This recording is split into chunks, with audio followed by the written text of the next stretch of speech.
Hello everyone, आज हम discuss करने वाले हैं CAPM मॉडल। आपका फाइनेंस का CAPM मॉडल ये रिलेशनशिप बताता है बिटवीन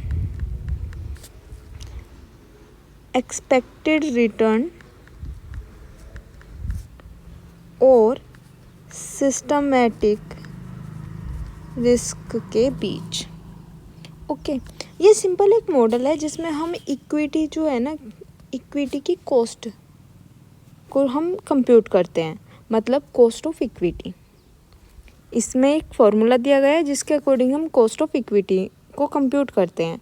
लेकिन जो यहाँ पे बात की गई है, हमने बहुत अलग अलग मेथड देखे कॉस्ट ऑफ कैपिटल में इक्विटी को कंप्यूट करने के, लेकिन ये जो मेथड है इसमें हम एक्सपेक्टेड रिटर्न और सिस्टमैटिक रिस्क के अकॉर्डिंग देखेंगे कि इक्विटी का क्या रेट होना चाहिए एक शेयर होल्डर के लिए। तो यहाँ पे जो होता है, ये सिस्टमैटिक रिस्क की बात की गई है। जो ये रिस्क दो टाइप का होता है, एक तो होता है अनसिस्टमैटिक रिस्क। चलो पहले इसके देखो, एक्सपेक्टेड रिटर्न का तो हो गया आपको, जो आपके मतलब एक्सपेक्ट करते हैं। अब दोनों की ही बात कर लेती हूँ, दो वर्ड आए यहाँ पे इसमें जिनके बीच रिलेशन दिया गया, एक्सपेक्टेड रिटर्न एंड दूसरा है आपका सिस्टमैटिक रिस्क, है ना। दो चीज़ के बारे में बात की गई, सिस्टमैटिक रिस्क और एक्सपेक्टेड रिटर्न। तो जो एक्सपेक्टेड रिटर्न है क्या होगा भाई, अगर कोई पर्सन इन्वेस्ट कर रहा है किसी कंपनी के इक्विटी शेयर्स में, तो वो क्या चाहेगा कि भाई जो मिनिमम, जैसे कि गवर्नमेंट सिक्योरिटी है उनमें मिनिमम अमाउंट मिलती है रिटर्न में, तो उतनी यहाँ पे भी मिलनी चाहिए उतनी। तो मतलब रिस्क फ्री होना चाहिए रिटर्न, रिस्क फ्री रिटर्न। जैसे कि गवर्नमेंट सिक्योरिटी पे जो हमें रिटर्न मिल रहा है, जैसे कि 10% मिल रहा है, 5% मिलता है, फिक्स रेट से मिलती है रिटर्न। वही जो सिस्टमैटिक रिस्क है, रिटर्न तो ये हो गया कि इतना होना चाहिए। अब यहाँ पे सिस्टमैटिक रिस्क का क्या यूज़ किया। रिस्क होता है दो टाइप का, एक तो हो गया सिस्टमैटिक और एक अनसिस्टमैटिक। जो ये अनसिस्टमैटिक रिस्क है ना, ये ऐसा रिस्क है कि इसे दूर किया जा सकता है, मतलब अपनी पॉलिसी में चेंज करके, अपने तरीक़ों में चेंज करके यहाँ इसको मैनेज किया जा सकता है, इस रिस्क को रिड्यूस कर देंगे। मतलब कैसे कि आप अपने पोर्टफोलियो को डाइवर्सिफिकेशन कर दें, मतलब कि पोर्टफोलियो अपना चेंज कर लें, पोर्टफोलियो में चेंज कर लें, पोर्शन इक्विटी और डेप्ट में इन्वेस्ट करने का चेंज कर लें, अदर पॉलिसी ले आएँ अपने इन्वेस्टमेंट की। तो डाइवर्सिफिकेशन से ये दूर हो जाना है। लेकिन सिस्टमैटिक रिस्क वो रिस्क होता है जो इन्वेस्टर चेंज नहीं कर सकता, मतलब उसे दूर नहीं कर सकता, उसमें कोई चेंज नहीं कर सकता। तो यहाँ पे कहा कि किसी भी रिटर्न पे सिर्फ रिस्क का जो इफ़ेक्ट देखेंगे ना, वो सिस्टमैटिक रिस्क का देखेंगे। क्यों? देखो, बात होती है कि अगर रिस्क ज़्यादा होगा तो रिटर्न भी ज़्यादा होगा। तो यहाँ पे कहते हैं इस रिस्क में जो सा हम देखेंगे कि ज़्यादा या कम है, सिर्फ सिस्टमैटिक रिस्क की बात की जाएगी, अनसिस्टमैटिक रिस्क की बात नहीं की जाएगी। और ये जो सिस्टमैटिक रिस्क होता है, इसे नॉन डाइवर्सिफिएबल रिस्क भी बोलते हैं, और इसे बीटा से डिनोट करते हैं। ओके, किससे? बीटा से। बीटा का देखो किससे करते हैं, बीटा से डिनोट करते हैं। तो आपको समझ में आ गया, आपका सिस्टमैटिक रिस्क होता है एक अनसिस्टमैटिक की हम यहाँ पे बात नहीं करने वाले, सिस्टमैटिक रिस्क की बात करेंगे। ओके, तो देखो यहाँ पे अब आपका पढ़ लेते हैं जो दिया गया। ये मॉडल किसने दिया था? शार्प और लिंटनर ने इंट्रोड्यूस किया था capital asset pricing model to investigate the relationship between the expected return and systematic risk. Okay, मैंने आपको बता दिया है कि एक्सपेक्टेड रिटर्न क्या है और सिस्टमैटिक रिस्क क्या है। एक्सपेक्टेड रिटर्न वो मिनिमम अमाउंट है जो कि आप सोचते हैं कि अगर हम किसी ऐसी सिक्योरिटी में लगाते हैं जिसमें बिल्कुल भी रिस्क नहीं है कि हमारा पैसा डूब जाएगा, और वहाँ से आ रहा है रिटर्न, और सिस्टमेटिक रिस्क क्या होगा, आपका बीटा से डिनोट होता है।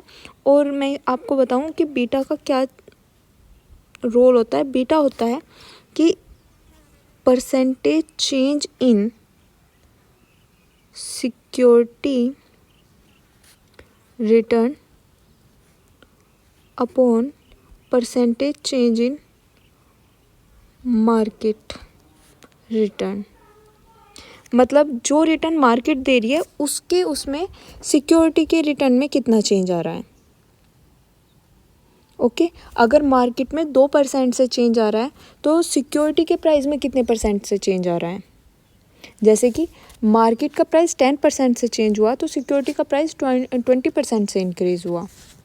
तो इसका मतलब यहाँ पे कितना हो गया, मार्केट में 1 का फ्लक्चुएशन तो डबल फ्लक्चुएशन हो रहा है आपकी सिक्योरिटी के प्राइस में।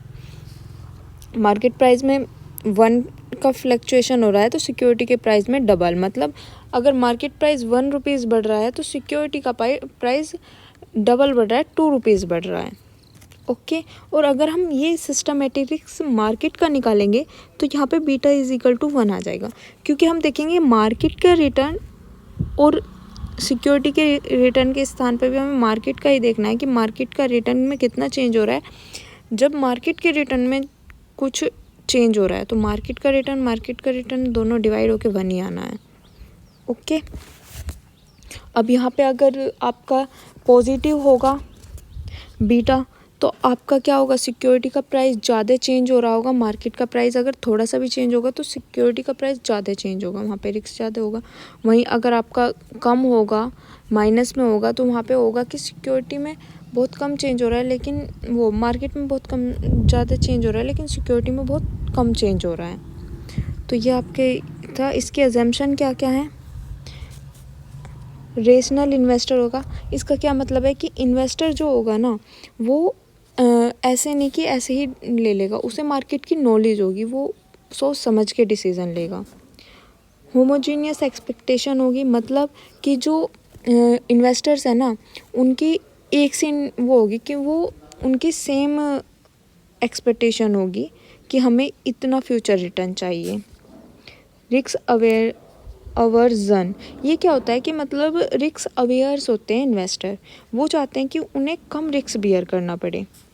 फिर इफ़िशेंट मार्केट हाइपोथेसिस, मतलब क्या है कि मार्केट इफ़िशेंस है, मतलब मार्केट के बारे में सारी इन्फॉर्मेशन इन्वेस्टर्स को है। फिर है परफेक्ट कैपिटल मार्केट, इसका मतलब अल्टीमेट मतलब कोई कैपिटल रिस्क फ्री रेट पे भी अवेलेबल है। अब यहाँ पे आता है आपका फॉर्मूला। परफेक्ट मार्केट में वैसे यही होता है कि मतलब बहुत सारे वो होते हैं सेलर और बहुत सारे बायर। फॉर्मूला क्या है, देखो हमें क्या निकालनी है, कॉस्ट ऑफ इक्विटी KE, ये जो RF है रिस्क फ्री रिटर्न।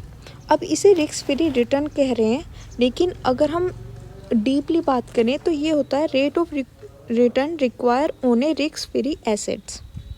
मैंने आपको बताया भी रिस्क फ्री एसेट्स पे हम किसी रिस्क फ्री सिक्योरिटी में इन्वेस्टमेंट कर रहे हैं, उससे जो रेट ऑफ रिटर्न आ रहा है उसको कहते हैं हम RF। फिर आपका B, ये इस तरह से डिनोट होता है बीटा कोफिशेंट, ये वही कोफिशेंट है, आप इसका फॉर्मूला लिख लेना, percentage change in security return and percentage change in market return. Okay फिर है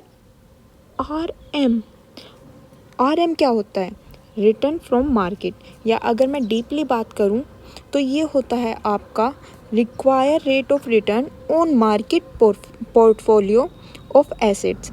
मतलब क्या है कि जो मार्केट में पोर्टफोलियो, अब पोर्टफोलियो के क्या मतलब होता है, एक बकेट जिसमें कि अलग अलग इन्वेस्टमेंट के सिक्योरिटीज़ हैं। एक पर्सन ने कुछ लोन भी डेब्ट भी डिबेंचर भी परचेज़ कर रखे हैं, कुछ शेयर्स भी, तो उनका कंबाइंड फॉर्म हो जाएगा आपका पोर्टफोलियो।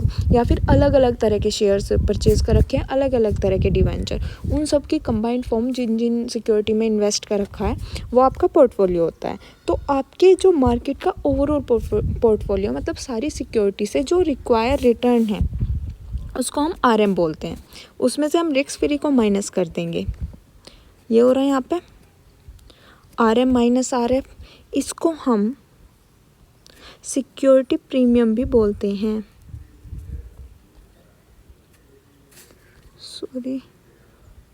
Security premium. ओके, तो ये आपकी सिक्योरिटी प्रीमियम होती है और कॉस्ट ऑफ इक्विटी KE है ये आपकी। सिक्योरिटी प्रीमियम क्यों है? क्योंकि हमने रिस्क फ्री रिटर्न को निकाल दिया, तो उससे एक्स्ट्रा जितनी भी अमाउंट मिलेगी हमें अपनी पोर्टफोलियो के इन्वेस्टमेंट में, वो हमारी रिस्क सिक्योरिटी प्रीमियम होगी और हम उसे मार्केट के रिस्क से, मतलब सिस्टमेटिक रिस्क से मल्टीप्लाई कर देंगे, तो वो हमारा आ जाएगा कि हम इतने रिस्क के अकॉर्डिंग हमें इतना रिटर्न मिलना चाहिए, हमारे इन्वेस्टर का ये मानना है। क्योंकि यहाँ पे एक हम एक्सपेक्टेड रिटर्न निकालते हैं कि इन्वेस्टर को कितना चाहिए। ओके, तो एक बार फिर से देख लो इस फॉर्मूले को। KE is equal to RF plus beta bracket में RM माइनस RF। ओके, अब इसकी कुछ है लिमिटेशंस। लिमिटेशन क्या है? Over simplify reality. इसमें ओवर सिंप्लीफाई कर दिया, इन्होंने कह दिया सिर्फ सिस्टमेटिक रिस्क का इफ़ेक्ट पड़ता है रिटर्न पे। अरे कोई पर्सन इन्वेस्ट कर रहा है, उसकी एक्सपेक्टेशन सिर्फ सिस्टमेटिक रिस्क से नहीं होगी, अनसिस्टमेटिक रिस्क का भी इफ़ेक्ट पड़ता है, तो वो यहाँ पे लिया ही नहीं। इग्नोर अदर रिस्क फैक्टर, वही बात कि भाई सिर्फ सिस्टमेटिक रिस्क ले लिया, अदर कोई फैक्टर लिया ही नहीं। फिर difficult to estimate parameters, accurately estimate beta and expected return is challenging। Right यार, कि भाई हमें मार्केट में कितना रिस्क है उस चीज़ को एस्टिमेट करना कोई इजी बात है क्या? और वो क्लियरली बिल्कुल मतलब एक्यूरेट तो होती ही नहीं कंप्यूट, तो ये भी इसके लिमिटेशंस हैं। अब रियल एप्लीकेशन क्या है? रियल में मतलब हम कहाँ पे CAPM मॉडल को यूज़ कर सकते हैं? तो हम पोर्टफोलियो ऑप्टिमाइजेशन में, एसेट प्राइसिंग में, रिस्क मैनेजमेंट में, इन्वेस्टमेंट एनालिसिस में और परफॉर्मेंस इवैल्यूएशन में। कैसे पोर्टफोलियो का ऑप्टिमाइजेशन कर सकते हैं? हम देख सकते हैं इस पे कितना रिटर्न चाहिए, कितना रिक्वायर रिटर्न है। एसेट्स प्राइसिंग में अपने एसेट का प्राइस रखने में कि ये हमने इन्वेस्टमेंट किया है तो इस पे का इतना प्राइस होना चाहिए। रिस्क को मैनेज कर सकते हैं, अगर ज़्यादा रिस्क लग रहा है तो आप उस सिक्योरिटी में ना लगाएं। इन्वेस्टमेंट को एनालाइज किया जा सकता है क्योंकि हम एक्सपेक्टेड रिटर्न निकाल सकते हैं परफॉर्मेंस को इवैल्यूएट करने के लिए। ओके, तो ये था आपका CAPM। सिंपल एक कॉस्ट है, कॉस्ट ऑफ कैपिटल में हमने देखा था, यहाँ पे कॉस्ट ऑफ इक्विटी कंप्यूट करने का एक मेथड है ये।